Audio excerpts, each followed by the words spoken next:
السلام علیکم ورحمۃ اللہ وبرکاتہ۔ الحمد للہ رب العالمین والصلاة والسلام علی نبینا محمد وعلی آلہ واصحابہ وازواجہ وسلم تسلیما کثیرا۔ فاعوذ باللہ السمیع العلیم من الشیطان الرجیم من ہمزہ ونفخہ ونفثہ۔ بسم اللہ الرحمن الرحیم۔ والفجر وليال عشر والشفع والوتر۔ وقال عز وجل في مقام آخر ويذكر اسم الله في أيام معلومات۔ محترم ناظرین و سامعین، السلام علیکم ورحمۃ اللہ وبرکاتہ۔ آج کا جو ہمارا موضوع ہے عشر ذی الحجہ کے اعمال و عبادات۔ ماہ ذی الحجہ اسلامی تاریخ کا، اسلامی سال کا یہ آخری جو ہے مہینہ ہے، جس کی قرآن مجید میں اور احادیث مبارکہ میں بڑی فضیلت آئی ہے۔ سورہ فجر کی ابتدائی آیتوں میں اللہ نے کہا والفجر ولیال عشر، قسم ہے فجر کی اور 10 راتوں کی۔ ترجمان القرآن حبر الامہ عبداللہ بن عباس رضی اللہ تعالی عنہما فرماتے ہیں کہ ان 10 راتوں سے مراد ذی الحجہ کی ابتدائی 10 دن ہیں۔ علامہ ابن کثیر رحمۃ اللہ علیہ نے اپنی مشہور کتاب تفسیر ابن کثیر میں اس کو نقل کیا ہے۔ دیکھیے، اللہ تعالیٰ جب کسی چیز کی قسم کھاتے ہیں، اور اللہ کے لیے جائز ہے کہ اللہ تعالیٰ اپنے مخلوقات میں سے جس کی بھی چاہیں قسم کھا سکتے ہیں، لیکن بندوں کے لیے جائز نہیں ہے سوائے اس کے کہ اللہ کے نام، اس کے صفات کی ہم قسم کھائیں۔ تو اللہ تعالیٰ جب کسی چیز کی قسم کھاتے ہیں تو اس جانب اشارہ ہوتا ہے کہ یہ چیز جس کی قسم کھائی جا رہی ہے بڑی عظیم ہے اور بڑی جو ہے اہمیت کے حامل یہ چیز ہے۔ اور اسی طرح ایک روایت میں اللہ کے نبی صلی اللہ علیہ وسلم نے صحیح ابن حبان کی، علامہ البانی رحمۃ اللہ علیہ نے اس کو صحیح الجامع میں ذکر کیا ہے، افضل ایام الدنیا العشر، کہ دنیا کے سب سے عظیم دن جو ہیں عشر ذی الحجہ کے 10 دن ہیں۔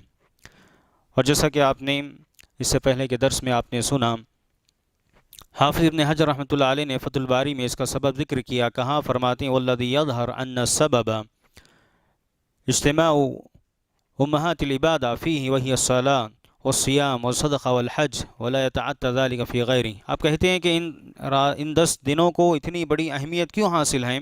اس کا سبب بتاتے ہوئے کہتے ہیں کہ اس میں کئی عظیم عبادتیں اکٹھا ہو جاتی ہیں، جمع ہو جاتی ہیں، نماز، روزہ، صدقہ و خیرات اور حج جیسی عظیم عبادت۔ اور ان کے علاوہ سال کے بقیہ دنوں میں یہ عظیم عبادتیں اکٹھا نہیں ہوتیں،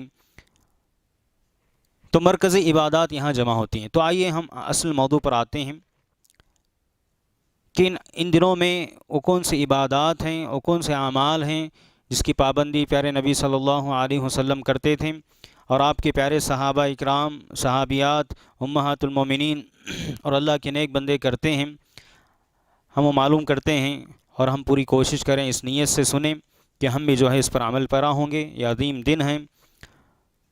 تو سب سے پہلی چیز دیکھیے، ہر قسم کی نیکی، ہر قسم کی عبادات، چاہے وہ زبانی ہوں، زبان سے ادا کی جانے والی ہوں یا دل سے جو ہے ادا کی جانے والی ہوں، اللہ کا ذکر ہے، اللہ کا ڈر اور خوف ہے۔ اسی طرح علمی چیزیں جو بھی ہم سیکھتے ہیں اس کو دوسروں تک پہنچائیں، کچھ لکھ کر، کچھ کہہ کر۔ اسی طرح جسمانی عبادات ہیں۔ تو دیکھیے، فرض عبادات کے علاوہ نفل عبادات کی ہم زیادہ سے زیادہ کوشش کریں۔ فرض نمازوں کے علاوہ سنت مؤکدہ، دن میں جو 12 رکعات ہیں، سنت مؤکدہ جو کہلاتی ہیں، جن کی پابندی پر جنت میں گھر تعمیر کیا جاتا ہے، اس کی پابندی کے ساتھ ساتھ نوافل کی ہم کوشش کریں، زیادہ سے زیادہ نفل نمازیں پڑھیں، خاص طور سے تہجد کی نماز، وتر کی نماز کی پابندی کریں۔ اور تہجد کا وقت عشاء کے بعد سے جو ہے شروع ہو جاتا ہے۔ کم سے کم اگر جس کی عادت نہیں ہے، رات میں افضل وقت یہی ہے کہ آخری وقت میں، آخری 1/3 حصے میں جو ہے اٹھ کر ہم نماز پڑھیں، یہ افضل ہو، بہتر ہے، اس میں زیادہ اجر و ثواب ہے، اس کی ہم پوری کوشش کریں۔ اگر کسی کی عادت نہیں ہے تو وہ جو ہے سونے سے پہلے 2 رکعت پڑھ کے سو جائیں، کم سے کم 2 رکعت، زیادہ سے زیادہ 8 رکعت، وطر کے ساتھ 11 رکعت جو ہے اللہ کے نبی صلی اللہ علیہ وسلم پڑھتے تھے۔ یہ افضل عبادت ہیں، اللہ کا تقرب حاصل کرنے کا بہترین ذریعہ ہے، جسمانی روحانی بیماریوں کا علاج کا بہترین ذریعہ ہے۔ آج جو وبائیں پھیلی ہیں، ان دنوں میں جو ہے تہجد کی نماز پڑھ کے دیکھیے، اللہ تعالیٰ جو ہے جسمانی روحانی بیماریوں سے ہمیں نجات دے گا۔ بہت ساری یہ ہم سے پہلے اسلاف کی سنت رہی ہیں، فَإِنَّهُ دَأْبُ الصَّالِحِينَ۔ اللہ کے نبی صلی اللہ علیہ وسلم نے کہا تم سے پہلے جو اللہ کے جو نیک بندے تھے، رات میں اٹھ کر، اور رات کے بھی جو ہیں دن کے غازی تھے، اور رات کے جو ہیں تہجد گزار تھے، راتوں میں بھی جاگتے تھے، دن میں بھی اللہ کی عبادت کرنے والے تھے۔ تو ہم تھوڑا سو جائیں، سنت ہے سو کے اٹھ کے جو ہے اللہ کی عبادت کرنا، یہ تہجد کہلاتا ہے، اس کی پابندی۔ اسی طرح اشراق کی نماز، اگر کوئی اللہ کے نبی صلی اللہ علیہ وسلم فرمایا، سنن ترمذی کی روایت ہے، کوئی فجر کی نماز پڑھنے کے بعد اپنی جگہ پر بیٹھا رہے، ذکر کرے، تلاوت کرے، اللہ کی عبادت میں مصروف رہیں یہاں تک کہ سورج نکل جائے، ایک نیزے کے برابر ہو جائیں، تو 2 رکعت نفل پڑھیں جو اشراق کی نماز کہلاتی ہیں۔ اللہ کے نبی صلی اللہ علیہ وسلم نے اس کی جو فضیلت بتا دی، آپ نے کہا کأجری حجۃ تامۃ تامۃ تامۃ، 3 مرتبہ اللہ کے نبی صلی اللہ علیہ وسلم نے فرمایا۔ سنن ترمذی کی روایت ہے کہ مکمل حج، دوسری روایت میں ہے کہ مکمل عمرے کا ثواب۔ اللہ اکبر! ہم میں سے آج کتنے ہیں جن کو اب تک جو ہے حج کی، جن کو ملی ہے سعادت، اللہ ان کے حج کو قبول فرمائیں؟ کتنے ایسے ہم میں سے آج بھی ہیں جن کو حج عمرے کی سعادت حاصل نہیں ہوئی؟ اللہ آپ کو سعادت نصیب فرمائے۔ یہ دیکھیے چھوٹا سا عمل ہے، 1 گھنٹہ سوا گھنٹے کا وقت ہوتا ہے، روزانہ اگر ہم پابندی، خاص ہو یہ لاک ڈاؤن کے دن ہیں، آسانی سے ہم لوگ خواتین گھروں میں اور مرد حضرات خاص طور سے مسجد میں جو ہے اس کی پابندی کریں، بیٹھ کے سورج نکلنے کے بعد 2 رکعت پڑھ لیں، مکمل حج مکمل عمرے کا جو ہے ثواب ہم حاصل کر سکتے ہیں۔ گرچہ علماء میں اختلاف ہے کہ گھر میں خواتین پڑھیں گے نہیں پڑھیں گے، لیکن لاک ڈاؤن کے ایام ہیں، ہم جماعت سے پڑھ رہے ہیں، مرد بھی پڑھ رہے ہیں، عورتیں بھی، تو آپ اس میں شامل ہو جائیں گی، اختلاف سے بچ جائیں گی، اجر حاصل کر سکتی ہیں، پابندی کریں۔ جب سورج مکمل جو ہے اور روشنی جب بڑھ جاتی ہے، چاش کی نماز صلاۃ الضحیٰ، یہ ایک ہی نماز ہے، اشراق کی نماز، چاش کی نماز، اوابین، ایک ہی نماز۔ صالح فودان، ڈاکٹر صالح فودان حفظہ اللہ، سعودی عربیہ کے مشہور عالم ہیں، بڑے عالم، کبار علماء میں شامل ہیں، آپ نے لکھا ہے یہ ایک ہی نماز کے 3 نام ہیں۔ اگر فجر کے بعد، طلوع شمس کے بعد، سورج نکلنے کے بعد فوراً ادا کریں، یہ اشراق کی نماز کہلاتی ہیں۔ اور اگر گرمی جب شدت بڑھ جاتی ہے، تقریباً 10 بجے 11 بجے، اس وقت آپ پڑھتے ہیں، چاش کی نماز کہلاتی ہے، ضحیٰ عربی میں کہتے ہیں۔ اگر زوال کے بالکل قریب آپ پڑھتے ہیں، کیونکہ اس کا وقت زوال تک رہتا ہے، تو یہ صلاۃ الاوابین کہلاتی ہے۔ اس کی کم سے کم 2 رکعت، زیادہ سے زیادہ 8 رکعت ہیں، اس کی کوشش کریں۔ مکمل حج مکمل عمرے کا، بالخصوص میں نے کہا جس کو حج عمرے کی سعادت، اللہ آپ کو سعادت نصیب فرمائے، جس کو اب تک حاصل نہیں ہوئی، آپ کوشش کر کے حاصل کر سکتے ہیں۔ اسی طرح دیگر جو نوافل ہیں اس کی پابندی ہم کریں۔ عصر سے پہلے 4 رکعت اللہ کے نبی صلی اللہ علیہ وسلم پڑھتے تھے۔ مغرب کی نماز سے پہلے جو ہے 2 رکعت پڑھنا اللہ کے نبی صلی اللہ علیہ وسلم ثابت ہے، اس کی بھی پابندی کریں۔ اسی طرح 10 راتوں کا قیام کریں، 10 راتوں کا مکمل قیام کرنے کی کوشش کریں۔ جیسے ہم رمضان کے آخری، یہی دیکھیے علماء میں اختلاف ہیں کہ رمضان کے آخری 10 دن اور 10 راتیں افضل ہیں یا ذی الحجہ کے دن جو ہے افضل ہیں۔ شیخ الاسلام ابن تیمیہ رحمۃ اللہ علیہ نے کہا کہ راتوں میں دیکھیں تو شب قدر کی تلاش میں جو 5 طاق راتیں اور خاص طور سے آخری 10 راتیں رمضان کی سب سے افضل ہیں راتوں میں، اور دنوں میں جو ہے سب سے زیادہ فضیلت عشر ذی الحجہ، اس مہینے کے جو ہیں دنوں کو حاصل ہے۔ تو ہم پوری کوشش کریں ان دنوں میں زیادہ سے زیادہ کثرت سے عبادات، آگے بھی ذکر کروں گا، شیخ نے بھی جو ہے اشارہ کیا تھا۔ نفل روزے دیکھیں، اسی طرح ایک عظیم عبادت نفل روزے، اللہ کے نبی صلی اللہ علیہ وسلم کی سنت ہے۔ اللہ کے نبی صلی اللہ علیہ وسلم ابتدائی 9 دن مسلسل جو ہے روزے کی پابندی کرتے تھے، روزے رکھا کرتے تھے، کیونکہ 10واں دن عید کا دن ہوتا ہے، عید کے دن روزہ رکھنا منع ہے۔ عائشہ رضی اللہ تعالیٰ عنہ کی روایت، کان رسول صلی اللہ علیہ وسلم یصوم 9 ذی الحجہ ویوم عاشورہ وثلاثۃ ایام من کل شہر، سنن نبی داؤد کی روایت، جس میں الفاظ ہیں اللہ کے نبی صلی اللہ علیہ وسلم 9 ذی الحجہ کے 9 دن، ابتدائی دن اللہ کے نبی صلی اللہ علیہ وسلم روزہ رکھتے تھے، عاشورہ کا روزہ رکھتے تھے، ہر مہینہ 3 روزے یعنی ایام 20 کے۔ اسی طرح آگے پیر اور جمعرات کا بھی ذکر آیا ہے روایت میں۔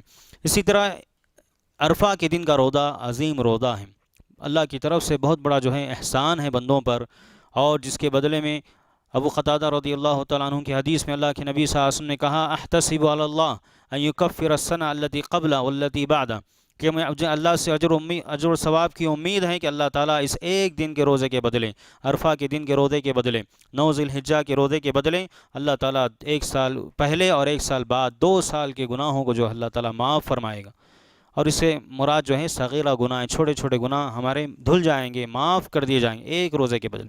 ہمیں سب کو کوشش کرنا چاہیے، ہمیں سب کے لیے ضروری بنتا ہے، خاص طور سے جو ہے ان دنوں میں ہم گنہگار ہیں، خطا کار ہیں، ہم نے اللہ کو بہت ناراض کیا ہے، کثرت سے عبادت کریں، جڑ جائیں اور پورے 9 دن روزہ رکھنے کی کوشش کریں، جس کو بھی اللہ نے طاقت دی، خاص طور سے پیر جمعرات کا روزہ رکھیں، عرفہ کا روزہ نہ چھوڑیں کسی صورت میں، الا ہے کہ کوئی بیماری اللہ سب کو شفا دے، بلاؤں سے حفاظت فرمائے، اگر کوئی بیمار ہو یا سفر پر ہو، کوئی مجبوری ہو، اللہ تعالیٰ نیت کو کر لیں، اللہ تعالیٰ برابر اجر و ثواب سے نوازے گا۔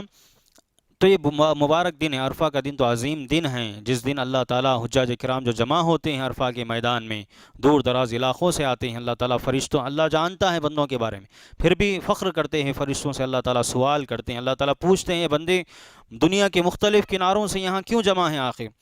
پھر اللہ تعالیٰ کہتے ہیں فرشتوں تم گواہ رہنا، میں نے ان تمام کی جو ہے مغفرت فرمائی۔ اس سال جو حج کی نیت کیے تھے دنیا کے مختلف علاقوں سے لیکن نہیں جا سکیں، آپ نیت خالص اگر ہیں انشاءاللہ اللہ تعالیٰ آپ کو اجر کا حج کا جو ہے مکمل ثواب اللہ تعالیٰ لکھ دے گا۔ جنہوں نے عمرہ کرنے کی نیت کی تھی، انما الاعمال بالنیات، اللہ تعالیٰ نیتوں کے بدلیں، اللہ تعالیٰ ہم پوری کوشش کریں اس کے لیے، تو کوشش کرتے ہیں، نیت کرتے ہیں تو اللہ تعالیٰ مکمل اجر و ثواب لکھ دیتے ہیں۔ اسی طرح دیکھیں ایک عظیم عبادت کثرت سے اللہ رب العالمین کا ذکر کرنا ہے۔ شروع میں جو آیت کریمہ میں نے پڑھی سورہ حج کی، وَيَذْكُرُ اسْمَ اللَّهِ فِي أَيَّامٍ مَعْلُومَاتٍ، ایام معلومات میں بندوں کو چاہیے کہ اللہ کا ذکر کریں۔ اس سے مراد عبداللہ بن عباس رضی اللہ تعالیٰ عنہما کہتے ہیں کہ اس سے مراد ذی الحجہ کے جو ہے یہ 10 دن ہیں۔ اسی طرح ایک اور روایت عبداللہ بن عباس رضی اللہ تعالیٰ عنہما سے جو مروی ہے، ایک روایت جس میں اللہ کے نبی صلی اللہ علیہ وسلم نے ان دنوں کی فضیلت کو آپ نے بتایا اور کہا فَأَكْثِرُوا فِيهِنَّ التَّسْبِيحَ وَالتَّكْبِيرَ وَالتَّحْلِيلَ، یہ طبرانی کی روایت ہے، صحیح روایت۔ اللہ کے نبی صلی اللہ علیہ وسلم نے کہا کہ ان دنوں میں کثرت سے اللہ کی تسبیح، اللہ کی پاکی بیان کرو، اللہ کی تکبیر، اللہ اکبر کہو، سبحان اللہ کہو اور لا الہ الا اللہ کثرت سے پڑھا کرو۔ اور ذکر کے سلسلے میں آپ جانتے ہیں قرآن میں بہت ساری آیتیں ہیں۔ سورہ بقرہ میں اللہ نے کہا فَإِذَا أَفَضْتُم مِّنْ عَرَفَاتٍ فَاذْكُرُوا اللَّهَ عِندَ الْمَشْعَرِ الْحَرَامِ، جب عرفہ سے مزدلفہ کی طرف کوچ کرتے ہیں حجاج کرام، صبح فجر کی نماز پڑھنے کے بعد مشعر حرام میں اللہ کا ذکر کرنے کا اللہ نے حکم دیا۔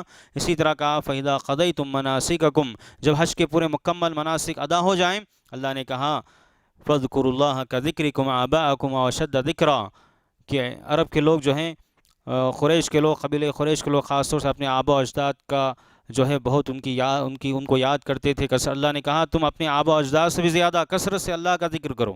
اس کا اور بہت سارے آیتیں سورہ حج میں بھی اللہ نے فرمایا۔ اسی طرح سورہ حج کی آیت نمبر 63 میں بھی اللہ نے اس بات کا حکم دیا کثرت سے اللہ کا ذکر کریں، کثرت سے جو ہے اللہ کا ذکر کریں۔ خاص طور سے کچھ اذکار جو اللہ کے نبی صلی اللہ علیہ وسلم سے ثابت ہیں، جن کی کافی فضیلت آئی ہیں، ان دنوں میں جو ہے اور ہمیں مقام ملے گا، اجر و ثواب ملے گا، ان اذکار کی پابندی کریں۔ سبحان اللہ و بحمدہ سبحان اللہ العظیم، یہ 2 کلمے ایسے ہیں، صحیح بخاری کی آخری روایت، پہلی روایت انما الاعمال بالنیات، آخری روایت ابو ہریرہ رضی اللہ تعالیٰ عنہ سے مروی ہیں۔ 2 کلمے ایسے ہیں، زبان پر ہلکے ہیں، اللہ کو بہت محبوب ہیں اور جن کا میزان میں سب سے بھاری ہوں گے، سبحان اللہ و بحمدہ سبحان اللہ العظیم۔ اسی طرح سبحان اللہ العظیم و بحمدہ ایک مرتبہ پڑھتے ہیں، جنت میں جو ہے کھجور کا درخت لگایا جاتا ہے، جتنے بار پڑھیں گے اتنے کھجور کے درخت ہمارے حصے میں لگائے جائیں گے۔ اسی طرح سبحان اللہ و بحمدہ عدد خلقہ ورضا نفسہ وزنۃ عرشہ ومداد کلماتہ، یہ بہت عظیم ذکر ہے۔ ام المومنین جویریہ بنت حارث رضی اللہ تعالیٰ عنہ ایک مرتبہ پھر اشارہ کر کے آگے بڑھوں کہ فجر کی نماز کے بعد بیٹھ کے مسلسل کئی گھنٹے آپ نے ذکر کیا، تسبیح بیان کی، تلاوت کی۔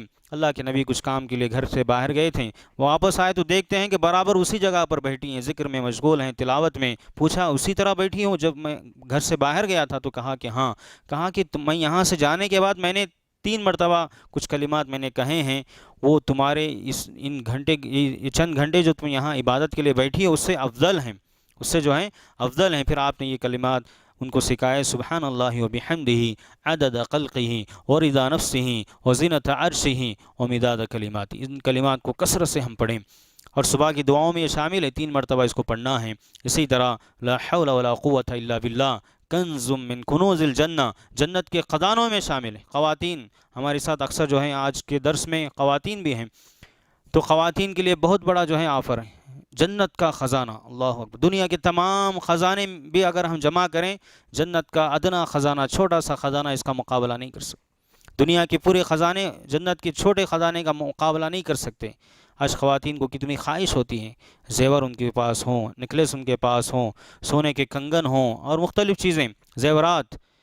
لا حول ولا قوت الا باللہ پڑھیں، بارہا پڑھیں، جنت کا خزانہ ہمیں نصیب ہوگا، اتنا اجر و ثواب ہمیں ملے گا۔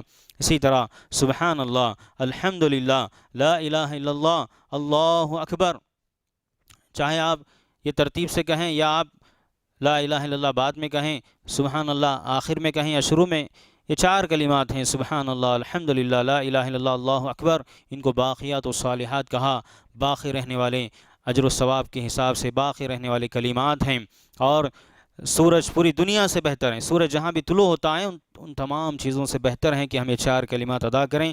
اسی طرح صرف سبحان اللہ کہنا زمین و آسمان کو جو ہے نیکیوں سے بھر دیتا ہے، اللہ اکبر۔ اس طرح کے جو بھی اذکار اللہ کے نبی صلی اللہ علیہ وسلم میں ثابت ہیں اس کی پابندی کریں۔ ان دنوں کی عظیم عبادت ذکر ہے، تکبیرات بلند کرنا ہے۔ 10 دنوں میں جو ہیں ہم جب سے چاند نظر آ جائے ذی الحجہ کا، ہم تکبیرات شروع کریں، اٹھے بیٹھے پڑھیں۔ بالخصوص عرفہ کے دن فجر کی نماز ادا کرنے سے لے کر 13 ذی الحجہ کی عصر کی نماز تک جو ہے یہ تکبیرات جو ہے بلند کرنا ہے، اللہ اکبر، اللہ اکبر، لا الہ الا اللہ، اللہ اکبر، اللہ اکبر وللہ الحمد۔ اسی طرح دیکھیے ایک عظیم عبادت جو ہمیں کرنا ہے، تلاوت قرآن، قرآن سے اپنے رشتے کو جوڑنا ہے۔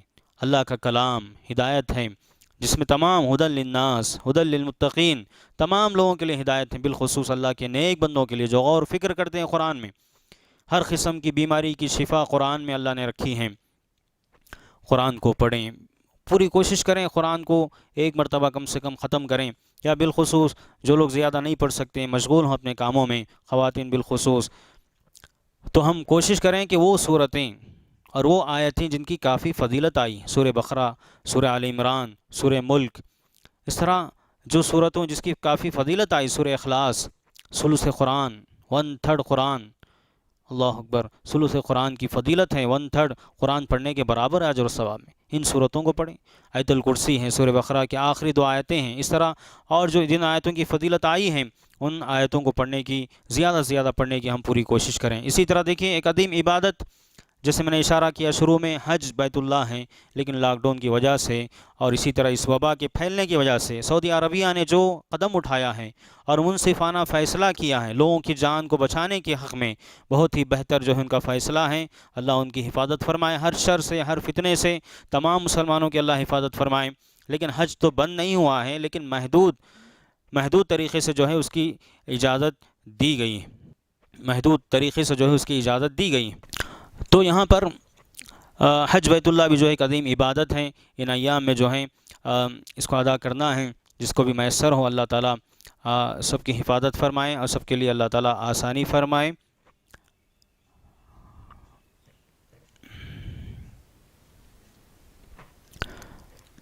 جی اسی طرح ان دنوں کی ایک عظیم عبادت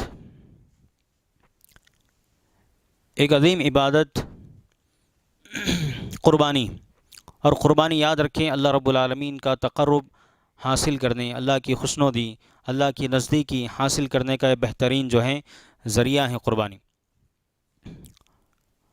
اور یہ مستقل عبادت ہے، یہ مستقل عبادت ہے، اس کا کوئی بدل نہیں۔ قربانی کے بدلے میں ہم نماز پڑھیں، قربانی کے بدلے میں ہم صدقہ کریں، یہ ناکافی ہے، یہ اس سے قربانی ادا کرنا لازم نہیں آتا۔ قربانی ایک مستقل عبادت ہے، قربانی ہی دینا ہے۔ اگر قربانی نہیں دے سکتے، خاص طور سے آج لاک ڈاؤن کے ایام میں، اگر جسم کے لیے جانور ذبح کرنا، جانور کو خریدنا لانا، اس کے انتظامات مشکل ہیں، تو ان کو چاہیے کہ وہ قربانی نہ دیں، نہیں دے سکتے، مجبوری ہیں، پریشانی ہیں، یا تو پیسے نہیں ہیں یا جانور لانے کے سلسلے میں سہولیات نہیں ہیں، اس کو ذبح کرنا، اس کو رکھنا، کافی مسائل پیش آتے ہیں۔ اگر یہ سہولیات نہیں ہیں تو ہم سے یہ فریضہ جو ہے ساقط ہو جائے گا۔ اور اللہ کے نبی صلی اللہ علیہ وسلم نے اس پر کافی ابھارا ہے، ہمیں پوری کوشش کرنا چاہیے جس کو اللہ نے طاقت دی ہے۔ من کان لہ سعۃ ولم یضحی فلا یقربن مصلانا، یہ سنن ابن ماجہ کی حسن درجے کی روایت۔ اللہ کے نبی صلی اللہ علیہ وسلم نے فرمایا جس کو اللہ نے طاقت دی ہے اور وہ قربانی نہ کرے تو ہمارے عیدگاہ کے قریب نہ آئے۔ عیدگاہ کے قریب اللہ کے نبی صلی اللہ علیہ وسلم نے اتنا زور دیا ہے، تو جس کو بھی اللہ نے طاقت دی ہے قربانی دینے کی پوری کوشش کریں۔ اللہ سے دعا ہے کہ اللہ تعالی ہمارے لیے آسانیاں پیدا فرمائیں، آمین، اور یہ عظیم عبادت انجام دینے کی، اس کے اجر و ثواب کو پانے کی اللہ توفیق دے، آمین۔ تو جسے میں بتا رہا تھا، لاک ڈاؤن کے سلسلے میں بعض لوگوں نے فتویٰ دیا ہے، بعض لوگ یہ بتا رہے ہیں کہ صدقہ کرنا کافی ہے، نہیں۔ جسے میں نے کہا قربانی ایک عظیم عبادت ہے اور یہ مستقل عبادت ہے، اس کا کوئی نعم البدل تو دور کی بات، اس کا بدل بھی نہیں، صدقہ اس کا بدل نہیں ہے۔ ہاں یہ صورت ہو سکتی ہے کہ اگر کوئی قربانی دینا چاہتا ہے اور وہ 50,000 بڑی قیمت میں دے رہا تھا، تو کم سے کم قیمت میں جو ہے قربانی دیں، 10,000 20,000، اور بقیہ پیسے جو ہیں اللہ کے راستے میں غریبوں میں صدقہ کریں، مسکینوں محتاجوں میں، جو بھی بے روزگار ہیں، اسی طرح جو وبا میں مبتلا ہیں ان کی مدد کے سلسلے میں خرچ کریں۔ اس طرح جو ہے ہم کریں، اور اس کا وقت ہم جانتے ہیں قربانی کا عید کی نماز ادا کرنے کے بعد سے 13 ذی الحجہ کے دن جو ہے غروب شمس، سورج غروب ہونے تک اس کا وقت باقی رہتا ہے، جس کی جیسے سہولت ہے۔ اور افضل یہ ہے کہ عید کے دن جو ہے ذبح کیا جائے، جانور عید کے دن ذبح کرنا افضل ہے، زیادہ اجر و ثواب۔ اور جو قربانی کا ارادہ کرتا ہے اس کو چاہیے کہ ابھی آج جو ہے انڈیا کے حساب سے آج جو ہے 27 جو ہے ذی القعدہ ہیں، ابھی 2 دن میں چاند نظر 2 دن یا 3 دن میں چاند نظر آئے گا، تو چاند نظر آنے کے بعد جو بھی قربانی کا ارادہ کرتا ہے وہ اپنے بال اور ناخن نہ کاٹے۔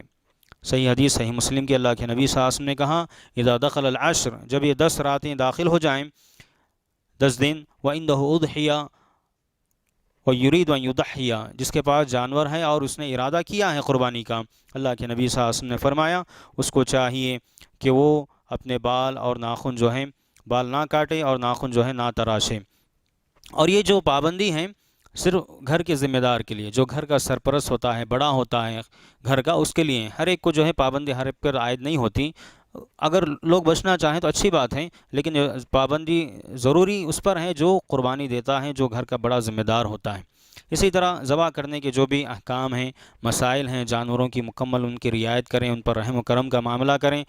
قربانی کے سلسلے میں انشاءاللہ اگلے اتوار ہم اگر اللہ نے موقع دیا تو ہم اس کے لیے مستقل دروس رکھیں گے انشاءاللہ، اور کچھ بیانات ہم آپ کے سامنے پیش کریں گے انشاءاللہ۔ تو اس کی مکمل پابندی کریں، خاص طور سے دیکھیں، یاد رکھیں پاک صفائی اسلام میں جو ہے اس کا بڑا مقام ہے، پاک صفائی کا بڑا مقام ہے۔ الطہور شطر الایمان، ایمان آدھا ایمان کہا گیا پاک صفائی کو۔ جہاں ہم ظاہری پاک صفائی، اسلام نے اس بات پر زور دیا کہ باطنی پاک صفائی ہماری ہو، ظاہری پاک صفائی پر زور دیا گیا، آدھا ایمان کہا گیا۔ تو قربانی کے دن خاص طور سے پاکی صفائی کا مکمل خیال کریں، ہمارے گھر پاک ہوں، ہماری گلیاں پاک ہوں، ہمارا معاشرہ جہاں ہم رہتے ہیں پڑوسیوں کو تکلیف نہ دیں، خاص طور غیر مسلموں کو، ایک بڑی تعداد ہمارے ساتھ رہتی ہے غیر مسلموں کو، ایک اچھا پیغام اسلام کا ہم ان تک پہنچائیں، اور قربانی کے گوشت میں ان کو بھی جو ہیں شریک کریں، قربانی کا گوشت ان کو بھی شریک کریں۔ لاک ڈاؤن کے ایام میں جو غریب ہیں، پریشان ہیں، بے روزگار ہیں، ان کی مدد کریں، گوشت بھی جو ہے ان میں تقسیم کریں۔ اسی طرح دیکھیے اسلاف کا کیا عمل رہا ان دنوں میں، اسلاف کافی، اللہ کے نبی صلی اللہ علیہ وسلم خود بہت زیادہ پابندی کرتے تھے، اور صحابہ کرام، تابعین، تبع تابعین، اسی طرح دیگر آج بھی علماء اللہ کے نیک بندے جو ہے کافی پابندی کرتے ہیں۔ عبداللہ بن عمر، ابو ہریرہ رضی اللہ تعالیٰ عنہما کے بارے میں آتا ہے، صحیح بخاری میں امام بخاری نے نقل کیا ہے کہ آپ دونوں بازار چلے جاتے، تکبیرات زور سے بلند کرتے، آپ کو سن کر، آپ کو دیکھ کر جو ہے تمام لوگ زور سے جو ہے تکبیرات بلند فرماتے تھے۔ اسی طرح عمر رضی اللہ تعالیٰ عنہ مینا کے دن میں اپنے خیمے سے باہر نکلتے اور کثرت سے جو ہے بلند آواز سے تکبیرات بلند کرتے کہ پورے مینا میں رہنے والے لوگ بآواز بلند تکبیرات کہتے کہ پورا مینا کا میدان تکبیرات سے گونج جاتا۔ یہ بھی بخاری کی روایت ہے۔ اسی طرح سعید بن جبیر، امام دارمی رحمۃ اللہ علیہ نقل کیا ہے، سنن دارمی میں، سعید بن جبیر عبداللہ بن عباس رضی اللہ تعالیٰ عنہ کے مشہور شاگرد ہیں کہ وہ کثرت سے جو ہے عبادت کرتے تھے، حد سے زیادہ پوری کوشش کرتے، اپنی پوری طاقت، جو جتنی طاقت اللہ نے دی ہیں، کثرت سے قرآن کی تلاوت، روزوں کی پابندی، تہجد کی پابندی اور دیگر عبادات جو ہیں جس کے بارے میں ہم نے سنا، کثرت سے جو ہے انجام دیا کرتے تھے۔ اسی طرح ابو عثمان نہدی رحمۃ اللہ علیہ کہتے ہیں کہ ہمارے اسلاف جو ہیں محرم الحرام کا پہلا عشرہ، محرم کا پہلا عشرہ، ذی الحجہ کا پہلا عشرہ اور رمضان کا آخری عشرہ کثرت سے جو ہے عبادت کرتے تھے، کثرت سے جو ہے اسلاف کرام عبادت کرتے تھے۔ ان دنوں میں کثرت سے عبادت کر کے اللہ کی خوشنودی حاصل کرنے کی پوری کوشش جستجو جو ہے کرتے تھے۔ آخر میں اللہ سے دعا ہے کہ اللہ تعالیٰ مجھے اور آپ کو، تمام عالم اسلام کے مسلمانوں کو ان دنوں کو پانے کی توفیق اللہ نصیب فرمائے، ہمیں یہ ایام نصیب فرمائیں، اور کثرت سے جو بھی عبادتیں ہم نے سنی، جو نیک اعمال ہیں، کثرت سے جو ہے نا اعمال کو انجام دینے کی توفیق عطا فرمائیں۔ اللہ ہماری عبادتوں میں اخلاص عطا فرمائیں،